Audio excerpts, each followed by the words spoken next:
All right, well, we've got the Vevor Topside creeper here. Got a bunch of parts just spread out, but I did notice that the seat's already ripped. The fabric, wasn't really wanting any boards anyways, but it is padded, so gotta give it that. I might actually try to learn how to recover that. So yeah, let's get into the assembly. Okay, I've got all the hardware sorted and organized. I suggest you do this, but one thing I did notice is that on these frame bolts, which is what you're supposed to use to put the legs together, like I have them oriented here, it calls for 8 of them, and then the V calls for 8 of the lock nut ones, which I'm just going to assume that fits that. So there's 2, 4, 6, 2, 4, 6. I think that's not correct. So if you see that, I'll update and flag it if that's not the case, but I think that's wrong. Okay, for the leg frame, that's a 14 millimeter on the actual bolt, and a 17 for the nut. So gonna put this together real quick and move on to step 2. Okay, the next step is to put these casters on. I just did these in by hand. You can like barely get a wrench in there, so probably just keep an eye on that. Kind of confused on the next step, so we'll see how that goes, but I'm gonna put these 4 wheels on and see what happens.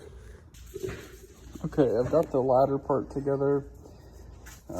These bolts are the ones that are longer than those, and then otherwise the super long bolts with like the smooth shoulder on them are the ones that hold that cross beam together.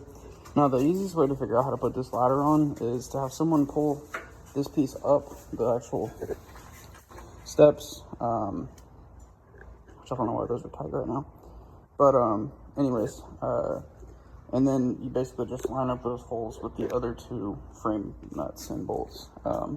These small ones are all 12 millimeter, so I just use an adjustable wrench on one side and a 12 on the other. But anyways, these 2 brackets that stand off are how you're gonna know, that that's the intended direction for that to sit. So it was helpful to also set this piece up at the same time, just kind of hold it all together because that is pretty heavy. So okay, we've got the top plate on here.